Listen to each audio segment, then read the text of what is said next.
அட்டாக்னா என்ன? SS7 attack எப்படி work பண்ணுது? SS7 அட்டாக் பண்ணணும்னா நம்மளுக்கு அதுக்கு என்னென்ன தேவைப்படும்? SS7 அட்டாக்னால நம்ம ஏதாவது பாதிக்கப்படுவோமா? இந்த மாதிரி கேள்விகளை ஆன்சர் சொல்றதுக்காக தான் இந்த வீடியோ. ஹாய், ஹலோ, வணக்கம், வந்தனம், நமஸ்தே, நமஸ்கார். இந்த தமிழ் பாட்னட் சேனல்ல ரொம்ப நாளா நான் SS7 அட்டாக் பத்தி வீடியோ போடணும் அப்படின்னு நினைச்சிருந்தேன். அதுக்கப்புறமேட்டு கமெண்ட்ஸும் நிறைய சப்ஸ்கிரைபர்ஸ் வந்து SS7 பத்தி கேட்டுட்டே இருந்தனால நானும் இந்த முறை ஃப்ரீ டைம் கிடைச்சனால இந்த வீடியோ வந்து ரெக்கார்ட் பண்றேன். சரி, SS7 பத்தி நம்ம அடுத்தடுத்ததை பார்ப்போம். அதுக்கு முன்னாடி SS7 அட்டாக்ல என்னென்ன பண்ண முடியும் அப்படின்னு கேட்டிங்கன்னா, ஒருத்தரோட ஃபோன் வந்து நம்மளால ஒட்டு கேட்க முடியும், அவருக்கு வர SMS வந்து நம்மளால பார்க்க முடியும், அதுக்கப்புறம் அவரோட லொகேஷன் வந்து ட்ராக் பண்ண முடியும். அந்த SMS வந்து நம்ம பார்க்க முடியும் அப்படிங்கிறது தான் வந்து ஓடிபி வந்து ஆத்தென்டிகேஷன் வந்து நம்ம பைபாஸ் பண்ணி இந்த செக்யூரிட்டி வெரிஃபிகேஷன் கோட்லாம் கேட்கும்ல ஃபேஸ்புக்கில், ஜிமெயிலாம், அதில் வந்து பைபாஸ் பண்ணி நம்மளால பாஸ்வேர்டை ரீசெட் பண்ணி ஹேக் பண்ணுறது. இந்த மாதிரி விஷயங்கள் தான். மோஸ்ட்லி நீங்கள் ஆன்லைனில் வந்து SS7 அட்டாக்ஸ் அப்படின்னு சர்ச் பண்ணி பார்த்துருந்தீங்கன்னா ஒரு வீடியோ பார்த்துருந்துருப்பீங்க. அதில் ஒரு வீடியோ வந்து அவங்க அட்டாக்கர்ஸ் வந்து எப்படி வாட்ஸ்அப்பில் மெசேஜை மாற்றுறது அப்படின்ட்டு ஒரு 3 மொபைல் ஃபோன்ஸ் வச்சு நம்மளுக்கு டெமோ காமிச்சிருப்பாங்க. அதுக்கப்புறம் இன்னும் நிறைய ஃபேக் வீடியோஸ் வந்து பார்த்துருப்பீங்க. SS7 சாஃப்ட்வேர் டவுன்லோட் லிங்க்கு அப்படி இப்படின்னு போட்டுட்டு வேற வேற வீடியோக்கள்லாம் கொடுத்துருப்பாங்க. அடுத்தவங்களோட வீடியோ எடுத்து போகிறது, இந்த மாதிரி நிறைய இருக்கும். அது மூலமா நம்மளுக்கு ஒரு தெளிவு இல்லாமல் இருந்திருக்கும். அப்படி இல்லாதவங்களுக்காக மட்டும்தான் இந்த வீடியோ. நானும் நிறைய இந்த SS7 அட்டாக்காண்டி நிறைய சர்ச் பண்ண நிறைய பேர்கிட்ட கேட்டு பார்த்தேன். அதான் கேட்டு பார்த்துட்டு எனக்கு ஓரளவு தெரிஞ்ச வரைக்கும் வச்சுதான் இந்த வீடியோ நான் போட்டிருக்கேன். இந்த வீடியோ உங்களுக்கு பிடிக்கும் அப்படின்னு நம்புறேன். சரி, வீடியோக்குள்ள போலாம். சிக்னலிங் சிஸ்டம் 7, இதுதான் வந்து SS7 அப்படின்னு நம்ம சொல்றோம். இந்த புரோட்டோகால் எப்போ டெவலப் பண்ணாங்க அப்படின்னு கேட்டிங்கன்னா 1975. இது யூஸ் பண்றது வந்து எங்க அப்படின்னு கேட்டிங்கன்னா PSTN, அதாவது பப்ளிக் ஸ்விட்ச்டு டெலிஃபோன் நெட்வொர்க். இதில் தான் வந்து இதை செட்டப் பண்ணி யூஸ் பண்ணியிருக்காங்க. இதோட பர்ஃபார்மன்ஸ் இதில் வந்து என்ன அப்படின்னு கேட்டிங்கன்னா, local number portability, prepaid billing, short message service and other marketing சர்வீஸ்க்காக இந்த SS7 ப்ரோட்டோகால் வந்து நம்மளுக்கு யூஸ் பண்ணுறோம். Public switched telephone network, PSTN என்ன அப்படின்னு நம்ம இப்போ பார்ப்போம். அதாவது வேர்ல்டு வைடாக இருக்கிற எல்லா டெலிஃபோன் நெட்வொர்க்ஸும் வந்து ஒரே சர்க்கியூட் சுவிட்சா வந்து கனெக்ட் பண்ணியிருப்பாங்க. இதுதான் வந்து PSTN அப்படின்னு சொல்றோம். அதாவது நம்மளுக்கு நெட்வொர்க் ப்ரொவைடர்ஸ் வந்து எப்படி வேணாலும் இருக்கும், லோக்கல் ஆர் ரீஜனல், நேஷனல் லெவல்ல கூட இருக்கலாம். அவங்க எல்லாரையும் வந்து ஒரே நெட்வொர்க்ல வந்து கனெக்ட் பண்ணி வச்சிருக்கிறத வந்து இந்த பப்ளிக் ஸ்விட்ச்டு டெலிஃபோன் நெட்வொர்க் அப்படின்னு சொல்றோம். சிம்பிளா சொல்லணும்னா, நம்ம இப்போ தமிழ்நாட்டில் இருக்கிறோம். தமிழ்நாட்டில் வந்து லோக்கல் வந்து ஏர்செல் டவர் வந்து நிறைய இருக்கும். அதனால நீங்க எங்கேருந்து தமிழ்நாட்டுக்குள்ள இருந்து கால் பண்ணாலும் உங்களுக்கு கிடைக்கும். ஆனா இப்ப இன்னைய தேதியில வந்து ஏர்செல் வந்து மூடிட்டாங்க, அது வேற விஷயம். சும்மா நான் புரிஞ்சுக்கிறதுக்காக சொல்றேன். இதுவே நீங்க நார்த் இந்தியாவோ எங்கேயோ போயிட்டீங்க, அந்த இடத்துல வந்து ஏர்செல்லாம் வந்து அவ்வளவுக்கு பாப்புலர் கிடையாது. அப்படின்ற பட்சத்துல நீங்க அங்க ஒரு ஏர்செல் யூசர் இருக்கிறப்ப உங்களுக்கு எப்படி டவர் கிடைக்கும் அப்படின்னு பாத்தீங்கன்னா, பக்கத்துல இருக்கிற வேற ஒரு டவர் மூலமா உங்களுக்கு நெட்வொர்க் கிடைக்கும், கால் பேசலாம். அது எப்படின்னா, அவங்க இந்த கம்பெனிஸ் வந்து அவங்க கூட டைப் வச்சிருப்பாங்க, டவர்ஸ் எல்லாம் வந்து ஷேர் பண்ணிக்கிற மாதிரி. இதே மாதிரி கான்செப்ட் தான் வந்து இந்த பப்ளிக் ஸ்விட்ச்டு டெலிஃபோன் நெட்வொர்க் அப்படின்னு சொல்றோம். இதுவே நீங்க யூஎஸ்ல இருக்கிறீங்க, யூஎஸ்ல இருக்கிறவங்க வந்து AT&T யூஸ் பண்றாங்க. இப்ப நம்ம இங்க தமிழ்நாட்டுல இருக்கிறவங்க வந்து ஏர்செல் யூஸ் பண்றாங்க. AT&Tயோட டவர் இங்க இருக்குமான்னு கேட்டா இருக்காது. எப்படின்னா, இந்த மாதிரி அவங்களோட நெட்வொர்க் வந்து ஷேர் பண்ணிக்கிறாங்க. இந்த கான்செப்ட் தான் வந்து பப்ளிக் ஸ்விட்ச்டு டெலிஃபோன் நெட்வொர்க் அப்படின்னு சொல்றோம். இது வந்து சிம்பிளா புரியணும் அப்படிங்கிறதுக்காக சொல்லியிருக்கேன். கீழே இந்த வீடியோல வர எல்லா எக்ஸ்பிளனேஷனோட லிங்க்கும் ரெஃபரன்ஸ் லிங்க்கும் வந்து கொடுக்குறேன், அதை நீங்க படிச்சு பார்த்துக்கோங்க. இந்த இமேஜை பார்த்தோன்னே உங்களுக்கு புரிஞ்சிருக்கும் அப்படின்னு நம்புறேன். அதாவது லெஃப்ட் ஹேண்ட் சைடு வந்து உங்களுக்கு டிஃப்ரெண்ட் நெட்வொர்க் இருக்கு, ரைட் ஹேண்ட் சைடு வந்து ஒரு டிஃப்ரெண்ட் நெட்வொர்க் இருக்கு. அதாவது லெஃப்ட் ஹேண்ட் சைடு வந்து லைட்டா ப்ளூ சம்திங் கலர்ல இருக்கு, ரைட் ஹேண்ட் சைடு வந்து இந்த பிங்க்லேயே கொஞ்சம் டார்க்கா இருக்கிற மாதிரி இருக்கு. சரியா? இந்த ரெண்டு டிஃப்ரெண்ட் நெட்வொர்க்கையும் கனெக்ட் பண்றது வந்து நடுவில் மிடில் பார்த்தீங்கன்னா உங்களுக்கு இங்க SS7 இன்டர் கனெக்ட் அப்படின்னு உங்களுக்கு இதுல ஸ்லைட்ல எழுதியிருக்காங்கல்ல, இதை பார்த்தோன்னா உங்களுக்கு புரிஞ்சிருக்கும். இதுதான் வந்து நம்ம ஃபர்ஸ்ட் எக்ஸ்பிளனேஷன்ல பார்த்தோம். SS7 என்ன அப்படின்னு பார்த்தா, அது வந்து PSTN, public switched telephone network அப்படின்னு சொல்லியிருந்தோம். அதுக்கப்புறம் டெலிஃபோன் நெட்வொர்க்னா என்ன அப்படின்னு நம்ம எக்ஸ்பிளனேஷன் பார்த்தோம். அதாவது டிஃப்ரெண்ட் நெட்வொர்க்ஸ் வந்து ஒன்னா கனெக்ட் பண்றது, அதாவது லோக்கல், ரீஜனல், நேஷனல் இந்த லெவல்ல இருக்கிறது அப்படின்னு சொல்லியிருந்தேன்னா, ஸோ அந்த படத்தையும் அந்த எக்ஸ்பிளனேஷனை இந்த படத்தையும் நீங்க ஒன்னா வச்சு பார்க்கும்போது உங்களுக்கு இது புரிஞ்சிருக்கும் அப்படின்னு நம்புறேன். இப்போ நம்ம இந்த இமேஜஸ்ல இருக்கிற சில கீவேர்ட்ஸோட எக்ஸ்பேன்ஷன் அப்புறம் அது மூலமா என்னென்ன பண்ண முடியும் அப்படிங்கிறத நம்ம இப்போ பார்க்க போறோம். உங்களுக்கு இப்போ network A and network B ஒன்று இருக்கு. சரி, இதில் வந்து ஃபர்ஸ்ட் வந்து நம்ம மொபைல்லேருந்து ஒருத்தருக்கு கால் பண்ணுறப்ப எங்கே போகும் அப்படின்னு கேட்டிங்கன்னா, சிக்னல் வந்து டவருக்கு போகும், டவர்லேருந்து பேஸ் ஸ்டேஷனுக்கு போகும். இந்த பேஸ் ஸ்டேஷனுங்கிறது எங்கே இருக்கும் அப்படின்னு கேட்டிங்கன்னா, உங்களோட நீங்கள் எங்கே டவர் பார்த்தாலும் பக்கத்தில் வந்து ஒரு மோட்டர் ரூம் மாதிரி ஒரு சின்னதாக ஒரு ரூம் இருக்கும். அதுதான் வந்து பேஸ் ஸ்டேஷன் கண்ட்ரோலர் அப்படின்னு சொல்கிறோம். சரியா, அதில் தான் வந்து நம்ம அதுக்குள்ளே நிறையா சுவிட்சஸ் இந்த மாதிரி நிறைய டிவைசஸ் இருக்கும். இது வந்து நீங்கள் இன்னும் வேறு எங்கே பார்த்துருக்கலாம் அப்படின்னு கேட்டிங்கன்னா, தமிழுக்கு என் ஒன்றை எழுத்தவும்னு ஒரு படம் விஜய் டிவியில் கூட சும்மா அடிக்கடி போடுவாங்க. நீங்கள் என்றைக்கே சனிக்கிழமை வீட்டில் ஃப்ரீயாக இருக்கிறப்ப 11 மணிக்கு போட்டிங்கன்னா கூட நீங்கள் அந்த படத்தை பார்க்க வாய்ப்பு இருக்குது. அதில் கூட நகுலன் தான் ஹீரோவாக இருப்பார். அவர் இந்த மொபைல் டவர்ஸை வச்சு தான் ஒரு ப்ராஜெக்ட் மாதிரி அந்த படத்தில் பண்ணி காமிச்சிருப்பாரு. என்னன்னா, மின்காந்த புயல் வரப்ப சூரியன்லேருந்து மின்காந்த புயல் வரப்ப இருக்கிற எல்லா சிக்னல்ஸும், அதாவது மைக்ரோ சிக்னல்ஸ் எல்லாமே வந்து டவுன் ஆயிரும். அது மூலமா டெலிகம்யூனிகேஷன் கட் ஆயிரும். அதை எப்படி அப் பண்றதுன்ற மாதிரி அவர் அந்த ப்ராஜெக்ட் பண்ற மாதிரி அந்த படத்துல காமிச்சிருப்பாங்க. அதில் தான் நான் பார்த்தேன். அதில் வந்து எப்படி நம்மளுக்கு மொபைல் நெட்ஒர்க்ஸ் வந்து ஒர்க் பண்ணுதுன்ற மாதிரியும் சில இடத்துல சொல்லியிருப்பாங்க. அதை நீங்கள் ஃப்ரீயாக இருந்தீங்கன்னா பாருங்கள். அடுத்தது எம்எஸ்சி அப்படிங்கிறது என்னென்னா மொபைல் ஸ்விட்சிங் சென்டர் அப்படின்னு சொல்கிறோம். ஹெச்எல்ஆர் அப்படிங்கிறது என்னென்னா ஹோம் லொக்கேஷன் ரெஜிஸ்டர். விஎல்ஆர் அப்படிங்கிறது என்னென்னா விசிட்டர்ஸ் லொக்கேஷன். அதுக்கப்புறம் எஸ்எம்எஸ்சி அப்படிங்கிறது என்னென்னா short message service centre. Right, இப்போ இது எப்படி ஒர்க் ஆகுதுன்னு பார்ப்போம். இப்போ நம்ம ஹெச்எல்ஆர் பார்ப்போம். Home location register database contain all data on subscribers அப்படிங்கிறது யாருன்னா நம்ம தான். எந்த நெட்வொர்க் யூஸ் பண்ணுறோமோ அவங்க வந்து நம்ம அந்த நெட்வொர்க்குக்கு சப்ஸ்கிரைபர்ஸ். சேனலுக்கு எப்படி நம்ம சப்ஸ்கிரைபர்ஸ் இருக்காங்களோ அதே மாதிரி இதில் வந்து என்ன இருக்கும் அப்படின்னு கேட்டிங்கன்னா, phone number, postpaid or prepaid contract, இது எல்லாமே இருக்கும். கால்ஸு, டெக்ஸ்ட் மெசேஜ் எல்லாமே இருக்கும். கால் ஃபார்வேர்டிங்கு இது எல்லாமே வந்து உங்களுக்கு இருக்கும். இந்த சப்ஸ்கிரைபர் வந்து எங்கே இருக்காங்க அப்படிங்கிற மாதிரி எம்எஸ்சி கிட்ட கேட்டு இதெல்லாம் சொல்லும். ப்ளா ப்ளா ப்ளா ப்ளா. இந்த ஸ்லைட்ஸோட லிங்க் எல்லாமே உங்களுக்கு கீழே தரேன், அதெல்லாம் நீங்கள் ரெஃபர் பண்ணி பார்த்துக்கோங்க. அடுத்தது எம்எஸ்சி விசிட்டர் லொகேஷன் ரெஜிஸ்டர். இது என்னன்னா database close to subscriber current geographical location. அதாவது இப்போ நம்ம இந்த இதை யூஸ் பண்ணுறவங்க எந்த இடத்துல இருக்காங்க அப்படிங்கிறத கண்டுபிடிக்க முடியும். ஜியோகிராஃபிக்கல் லொகேஷன் வந்து இது மூலமாக நம்மளால ட்ரேஸ் பண்ணிக்க முடியும். Receives a copy of subscribers data from ஹெச்எல்ஆர்லேருந்து காப்பி வாங்கிக்க முடியும். மொபைல் ஸ்விட்சிங் சென்டர் அப்படின்னு தான் அதோட இது போன முறை சொல்லியிருந்தோம்ல. மொபைல் ஸ்விட்சிங் சென்டரில் வந்து என்ன பண்ணால் ரவுட்ஸ், கால், எஸ்எம்எஸ் எல்லாமே வந்து ரவுட் பண்ண முடியும். கோலொகேட்டட் வித் விஎல்ஆர் அப்படின்னு இதை சொல்கிறாங்க. இப்போ இந்த ஜியோ லொகேஷன் வந்து உங்களுக்கு எங்கேயோ பார்த்த மாதிரி இருக்கும். உதயம் NH4 அப்படின்ற ஒரு படத்துல நான் பார்த்த வரைக்கும் அந்த படத்துல தான் நல்லா பார்த்துருக்கேன்னு நினைக்கிறேன். அவங்க எங்க மூவ் பண்றாங்க அப்படிங்கிறத ஒரு போலீஸ்காரங்க வந்து பார்ப்பாங்க. அந்த கிரீன் கலர் ஒரு டாட் மாதிரி இருக்கும். அவங்க இப்போதைக்கு இந்த ரோட்ல போயிருக்காங்க, இங்க போறாங்க, அங்க போறாங்க அப்படின்ற மாதிரி வந்து சைபர் கிரைம்ல பார்த்து சொல்ற மாதிரி இருக்கும். அதுல வந்து இந்த கான்செப்ட்ஸ் தான். ஏன்னா நம்மளால சாதாரணமா வந்து ஒருத்தர் எங்க மூவ் பண்றாரு அப்படிங்கறது வந்து அவரோட ஃபோன் நம்பர் மட்டும் வச்சுமே பார்க்கறது வந்து ரொம்ப கஷ்டம். ஏன்னா எல்லாரும் நிறைய பேர் விளையாட்டா நினைச்சுக்கிறாங்க. எப்படி வித்தவுட் டச் ஹேக்கிங் மாதிரி பண்றது இந்த மாதிரிலாம் கேட்பாங்களா, அதே மாதிரி இது வந்து ரொம்ப கஷ்டம். ஒருத்தர் வந்து எங்க மூவ் பண்றாரு அப்படின்னு ஜிபிஎஸ் வச்சு கண்டுபிடிக்கிறது வேற. ஆனா மொபைல் டவர்ஸ் வச்சு கண்டுபிடிக்கிறது வந்து சாதாரண விஷயம் கிடையாது. அதால் நம்மளால பண்ண முடியாது. ஒண்ணு நம்மளுக்கு சர்வீஸ் ப்ரொவைட் பண்றாங்கல்ல, அவங்களால மட்டும்தான் பார்க்க முடியும். சைபர் கிரைம்ல எப்படி பார்ப்பாங்க அப்படின்னா, இந்த மாதிரி சர்வீஸ் ப்ரொவைடர்ஸோட டைப் வச்சிருப்பாங்க. அது மூலமா தான் பார்க்க முடியுமே தவிர நம்மளே மேனுவலா பண்ணணும் அப்படின்னா இந்த மாதிரி SS7 வல்னரபிளை யூஸ் பண்ணி தான் நம்மளால இந்த மாதிரி ஒருத்தரோட லொகேஷன் கண்டுபிடிக்கிறது, ஒருத்தரோட ஓடிபி மெசேஜ் வந்து இன்டர்செப்ட் பண்ணி எடுக்கிறது, அவங்களோட காலை ஒட்டு கேட்கறது, இது எல்லாமே வந்து SS7 மூலமா தான் SS7 வல்னரபிள் மூலமா தான் நம்மளால பண்ண முடியும். மித்தபடி ISP மட்டும்தான் பார்க்க முடியும். இவ்வளவு நேரம் இந்த வீடியோல SS7 என்ன, அது எப்படி ஒர்க் பண்ணுது அப்படின்னு பார்த்துருந்தோம். அதாவது SS7ங்கிறது திருப்பி சும்மா ஒரு ரீகேப் மாதிரி சொல்றேன். பப்ளிக் ஸ்விட்ச்டு டெலிஃபோன் நெட்வொர்க் அப்படின்னு சொல்லியிருந்தேன். இந்த பப்ளிக் ஸ்விட்ச்டு டெலிஃபோன் நெட்வொர்க்னா என்னன்னு அப்படின்னு பார்த்தோம். அதுக்கப்புறம் ஒரு டயக்ராம்ல எப்படி ரெண்டு நெட்வொர்க் வந்து டிஃப்ரெண்ட் நெட்வொர்க் வந்து எப்படி கனெக்ட் பண்றாங்க SS7 மூலமா அப்படின்னு பார்த்தோம். SS7 கோர் நெட்வொர்க்குள்ள என்னென்ன இருக்கும் அப்படின்னு பார்த்துருந்தோம்.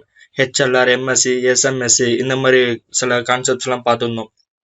சரியா, இப்போ நம்ம இந்த SS7 அட்டாக்குக்கு தேவையான டீட்டெயில்ஸ் எல்லாம் என்னென்ன வேணும் அப்படிங்கிறத பார்ப்போம். SS7 அட்டாக் பற்றி போடுங்க, அந்த சாஃப்ட்வேர் டவுன்லோட் லிங்க் கொடுங்க, அது மூலமாக எப்படி ஒயர்ஷார்க் மூலமாக SS7 யூஸ் பண்ணி எப்படி ஹேக் பண்ணுறது, இந்த மாதிரிலாம் வந்து கேட்குறாங்க.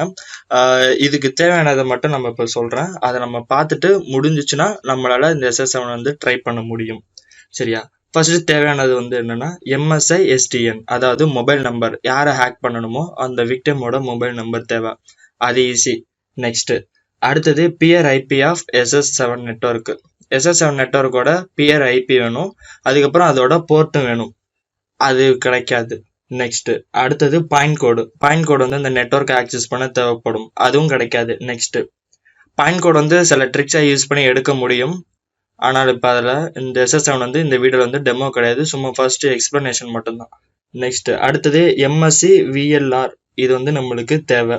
அடுத்தது SMSCயும் தேவை, அதுக்கப்புறம் HLR தேவை. இந்த மூணுத்தை பற்றி தான் நம்ம பார்த்துருந்தோம்.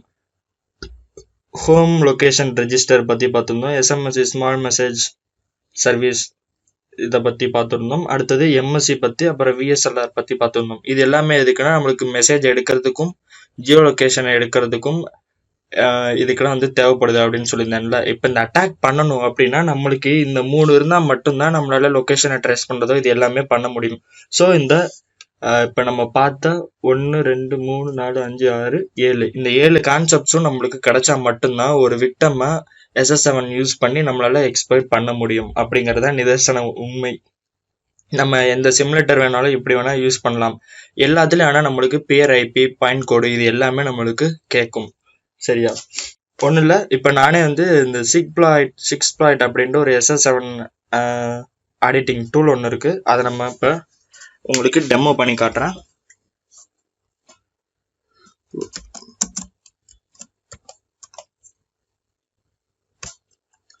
சிக்ப்ளாய்ட்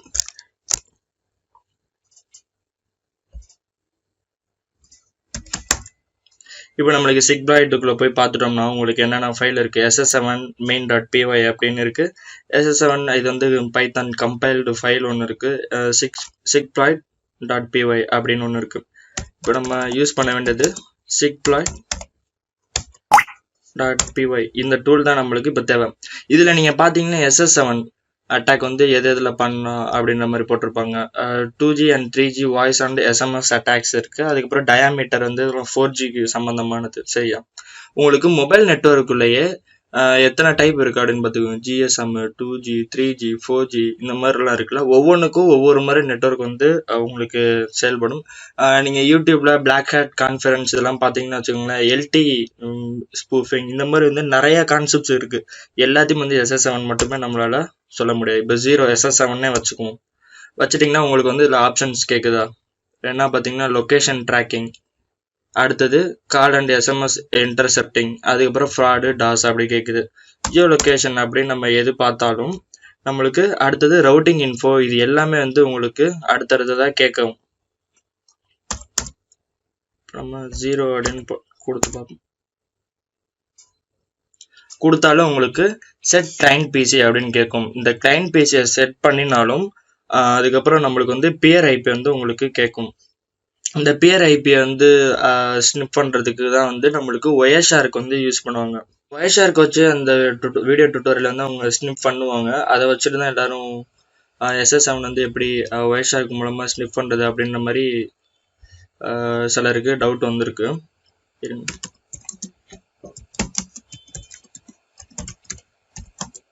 வந்து நம்ம ஸ்னிப் பண்ணி பார்க்கலாம். இதில் வந்து நம்மளுக்கு SS7க்கான ஆப்ஷன்ஸும் இருக்குது. அப்படி நீங்கள் SS7 டூல் மூலமாக நீங்கள் ஒரு இதை ஸ்னிப் பண்ணும்போது உங்களுக்கு ஐடிஸ் வந்து உங்களுக்கு கீழே காட்டும். இந்த ISDN டிஜிட் கிடையாது. இதுக்கு மேலே நான் ஒரிஜினல் ஸ்க்ரீன்ஷாட் இருந்துச்சுன்னா கீழே எல்லாத்துக்குமான லிங்க்கும் தரேன், அதில் நீங்கள் பார்த்துக்கலாம். GSM மொபைல் அப்ளிகேஷன் இந்த மாதிரி தான் வந்து உங்களுக்கு ஒயர்ஷார்க்லையும் காட்டும். ஸோ ஒயர்ஷார்க் இருந்தால் மட்டும் நம்மளுக்கு பத்தாது, இதுக்கு மேலேயும் என்ன வேணும் அப்படின்ட்டு நானே ஓப்பனாக சொல்லிடுறேன். இப்போ உங்களுக்கு பியர் ஐபி எல்லாமே கிடைச்சிருச்சு, இருந்தாலும் உங்களுக்கு இந்த டவரோட ஃப்ரீக்குவன்சிக்கு ஏற்ற மாதிரி உங்கள்கிட்ட ஒரு டிவைஸ் வேணும். அந்த டிவைஸ் இருந்தால் மட்டும்தான் உங்களால் இந்த பியர் ஐபி எடுக்கிறது, இந்த பியர் ஐபி இருந்தாலும் திருப்பி ரிப்ளை சென்ட் பண்ணுறது, இன்டர்செப்ட் பண்ணுறதுங்கிற மாதிரி எல்லா விஷயங்களும் நம்மளால் பண்ண முடியும். இவ்வளவு நேரம் நம்மளுக்கு SS7க்கு தேவையான பொருட்கள் இது எல்லாமே பார்த்தோம். அப்போ வந்து இதுக்கு தேவையான ஹார்ட்வேரும் ஒன்று தேவை அப்படின்னு சொல்லியிருந்தோம். இந்த ஹார்ட்வேர் டூல் வந்து எதுக்கு அப்படின்னு கேட்டிங்கன்னா, எல்லாமே நம்மளுக்கு சாஃப்ட்வேர் டூல்ஸ் மட்டும் யூஸ் பண்ணுற மாதிரி இருக்காது. சில இதுக்கு வந்து ஹார்ட்வேர் டூலும் தேவை. ஏன்னா நம்ம இப்போ SS7 அட்டாக் பண்ண போகிறது வந்து மொபைல் நெட்ஒர்க். சரியா, இந்த மொபைல் நெட்ஒர்க்குன்னு தனியாக ஒரு பேண்ட்வித் இருக்கும், ஃப்ரீக்வன்சி எல்லாமே இருக்குல்ல. அப்போனா அதுக்கேற்ற மாதிரியே நம்மளுக்கு ஒரு டிவைஸ் இருக்கணும். அதுக்கு ஏற்ற மாதிரியே சிக்னல்ஸ் இருந்தால் மட்டும்தான் நம்மளால் அந்த காலையோ SMS எதுவாக இருந்தாலும் இன்டர்செப்ட் பண்ண முடியும். அதுக்காக யூஸ் பண்ணக்கூடிய டூல் தான் வந்து hacker RF R plate RF. இது வந்து என்னன்னா ஒரு ஹார்ட்வேர் டூல். இது வந்து ஒரு குறிப்பிட்ட மெகா ஹெட்ஸ் ரேஞ்சுக்கு ஃப்ரீக்வன்சி வந்து ஜெனரேட் பண்ணும். அதாவது இது வந்து ரேடியோ ஹேக்கிங் டிவைசஸ் லிஸ்ட்ல வந்து இருக்கும். SLRs இந்த மாதிரி எல்லாமே சொல்லுவாங்க. SLR இது வந்து ஸ்மால் லெவலில் வந்து என்னன்னா நம்ம FM மட்டும்தான் ரிசீவ் பண்ண முடியும். இந்த ஹேக்கர் RF அப்புறம் பிளேட் RF மூலமா என்ன பண்ண முடியும்னா ஒரு மொபைல் நெட்வொர்க் லெவலுக்கு ஃப்ரீக்வன்சியை ஜெனரேட் பண்ணி அது மூலமா நம்மளால ஹேக்கிங் அட்டாக்ஸ் வந்து பண்ண முடியும். சரியா, இப்போ உங்களுக்கு புரிஞ்சிருக்கும் அப்படின்னு நம்புறேன். உங்களுக்கு தெரியணும், இன்னும் புரியணும் அப்படின்னு கேட்டிங்கன்னா, ஒவ்வொரு செல்ஃபோனோட டவர் ரேஞ்சஸ் வந்து எவ்வளோ மெகா ஹெட்ஸ் வந்து இருக்கு அப்படிங்கிறத நீங்கள் சர்ச் பண்ணி பாருங்க. ஒவ்வொரு டவருக்கும் எவ்வளோ மெகா ஹெட்ஸ் ரேஞ்ச் இருக்கும், ஒரு நார்மல் டிவி ரிமோட்டுக்கு எவ்வளோ ஃப்ரீக்வன்சி இருக்கு அப்படிங்கிற மாதிரி அதுலேருந்து நீங்கள் சர்ச் பண்ணிட்டு வந்தீங்கன்னா உங்களுக்கு புரியும். இந்த ஹேக்கர் RF மூலமா ஒரு குறிப்பிட்ட ஒரு சில இல்லீகல் RFs மூலமா ஒரு குறிப்பிட்ட ரேஞ்சுக்கு எக்ஸ்பெக்ட் பண்றதுக்கு மேலே வந்து ஃப்ரீக்வன்சியை ஜெனரேட் பண்ணிட்டு தான் இருக்காங்க. இல்லீகலா சில பிளாக் ஹேட்ஸ் வந்து வச்சிருக்காங்க. இல்லீகலா இருக்கணும் அப்படின்னா இந்த ஹேக்கர் RF இந்த மாதிரி டூல்ஸ்லாம் இருக்கு. நிறைய கண்ட்ரில இந்த மாதிரி RF டூல்ஸ் யூஸ் பண்றதே வந்து சட்டப்படி குற்றம். சரியா, இந்த மாதிரி டூல்ஸ் இருந்தால் மட்டும்தான் நம்மளால இந்த SS7ஓட ஆக்சஸ் வந்து எடுக்க முடியும். அது வந்து பேர் IP ஒன்று தேவைங்கிறது ஒரு முக்கியமான விஷயம். இந்த ஹேக்கர் RF வந்து Amazon.inல எவ்வளோ இருக்கு அப்படின்னு பார்ப்போம். நம்ம இந்தியன் ரேஞ்சுக்கு இந்த டிவைசஸ் எல்லாமே வந்து உங்களுக்கு ரொம்ப காஸ்ட்லி தான். சரியா, எதுவுமே வந்து நம்மளுக்கு சீப் ரேட்லாம் இல்லை. இப்போ இந்த அமேசான்ல பார்த்தீங்க அப்படின்னா உங்களுக்கு இந்த டிவைஸோட ரேட் வந்து 42,000 ரூபாய். சரியா, இது வந்து இந்தியன் எலக்ட்ரானிக்ஸ் சம்திங் ஒரு சைட்ல வந்து 20,000 ரூபாய்க்கு கூட பார்த்தேன். இதோட வேலை எல்லாமே வந்து உங்களுக்கு ரேடியோ, இது எல்லாமே வந்து உங்களுக்கு காஸ்ட்லி தான். இந்த ஹேக்கர் RF ஃபோன் வந்து சாஃப்ட்வேர் டிஃபைன்டு ரேடியோ SDR அப்படின்னு சொல்லியிருந்தேன்ல, இந்த SDRs மட்டும்தான். நீங்கள் சீப் லெவலில் இருக்கிற 1000 2000 அந்த ரேஞ்சில் இருக்கிற வந்து பார்த்தீங்கன்னா உங்களால் இந்த SS7 அட்டாக்கு தேவையான லெவலில் எதுவும் பண்ண முடியாது. நார்மலாக FM தான் கேட்க முடியும். ரேடியோ மிர்ச்சி, அப்புறம் அகில இந்திய வானொலி நிலையம் அந்த மாதிரி மட்டும்தான் நம்மளால கேட்க முடியும். இந்த SS7 வல்னரபிளை யூஸ் பண்ணி நம்மளை யாராவது ஹேக் பண்ண முடியுமா அப்படின்னு நீங்கள் கேட்கலாம். பண்ண முடியாது அப்படின்னு தான் சொல்லுவேன். ஏன்னா பண்ண முடியாதுன்னு இல்லை, பண்ணலாம், ஆனால் பண்ண மாட்டாங்க. இந்த வல்னரபிள் யூஸ் பண்ணது யார் அதிகமாக அப்படின்னு கேட்டிங்கன்னா கவர்மெண்ட் ஏஜென்சிஸ் அப்படின்னு லா என்ஃபோர்ஸ்மெண்ட் இவங்க தான் வந்து யூஸ் பண்ணாங்க. ஸ்பைசஸ், சில சைபர் கிரிமினல்ஸ்டையும் வந்து இருக்கு. இருந்தாலும் சைபர் கிரிமினல்ஸ் அப்படின்றப்ப அவங்கள்ட்ட இருக்கிறப்ப நம்மளை ஹேக் பண்ணிடலாம்ல அப்படின்னு நீங்கள் கேட்கலாம். ஏன்னா இது வந்து கொஞ்சம் ரிஸ்கான விஷயம் SS7 யூஸ் பண்ணுறது அப்படிங்கிறப்ப. உங்களுக்கான நம்மளோட பேங்க் அக்கௌண்ட்லாம் எப்படி நிறைய எல்லாம் பணம் இருக்க போகிறதில்ல, அதனால தேவையில்லாம ரிஸ்க் எடுத்து மாட்டிக்க மாட்டாங்க. அவங்களோட டார்கெட்ஸ் எல்லாமே வந்து கொஞ்சம் பெரிய லெவல்ல தான் இருக்கும். இது எப்படி இந்த SS7 பத்தி மோர் அவேர்னஸ் இதெல்லாம் வந்து பழக்கத்துக்கு வந்துச்சு அப்படின்னு கேட்டிங்கன்னா, ரீசெண்டா வந்து கொஞ்சம் வருஷமா கொஞ்ச நாளைக்கு முன்னாடி ஒரு பெரிய அஃபீஷியல்ஸோட பேங்க் அக்கௌண்ட் வந்து காம்ப்ரமைஸ் பண்ணினாங்க இந்த SS7 வல்னரபிளை யூஸ் பண்ணி. அதுக்கப்புறமேட்டு அதை பற்றி நிறைய பேர் நிறைய பேர் ஆர்டிக்கல் எழுதி, அதுக்கப்புறம் சிலர் அதை பற்றி டெமோ வீடியோ போட்டும் அதுக்கப்புறம் தான் இந்த மாதிரி நிறைய வைரல் ஆச்சு. எல்லாரும் வந்து SS7 பற்றி தெரிஞ்சுக்க விருப்பப்பட்டாங்க. சரி, இந்த கவர்மெண்ட் மட்டும்தான் அதிகமாக வந்து யூஸ் பண்ணுவாங்க. ஏன் அப்படின்னு கேட்டிங்கன்னா, யார் மேலேயாவது சந்தேகம் இருந்துச்சு அப்படின்னா அவங்களோட ஃபோன் நம்பர் தான் இவங்கள்ட்ட இருக்கும்ல, IMSI, அது மூலமாக வந்து அவங்களோட கால்ஸ் எடுக்கிறது, அவங்க என்ன பேசுகிறாங்கன்னு ஒட்டு கேட்க முடியும். லைவாகவும் கேட்கலாம், லைவாகவே நம்மளால் கேட்க முடியும். அவங்களுக்கு என்ன SMS வருது, அவங்க எங்கெங்கெல்லாம் மூவ் ஆகிருக்காங்க, ஜியோ லொக்கேஷன், இந்த மாதிரி வந்து எல்லாத்தையுமே நம்மளால் கேப்சர் பண்ண முடியும். இதுதான். மற்றபடி வேறு ஏதாவது டவுட்ஸ்? அப்புறம் நான் ஒரு கான்ஃபரன்ஸில் நடந்த ஒரு லிங்க் ஒன்று தரேன். SS7 பற்றி அவர் சொல்லியிருந்தாரு. அவர் தான் வந்து German security engineer, security researcher. அவர் தான் வந்து இந்த SS7 பற்றி நல்லா தெரிஞ்சவர். நிறைய கான்ஃபரன்ஸில் பேசியிருக்காரு. அவரும் வந்து நிறைய யூஸ் பண்ணியிருக்காரு, டோபியாஸ் அப்படின்ட்டு. அவர் பேசின கான்ஃபரன்ஸோட லிங்க் வந்து நான் உங்களுக்கு கீழே டிஸ்கிரிப்ஷன்ல தரேன். அதையும் நீங்க போய் பார்த்தீங்கன்னா உங்களுக்கு வந்து ஓரளவு ஐடியா கிடைக்கும். சரியா?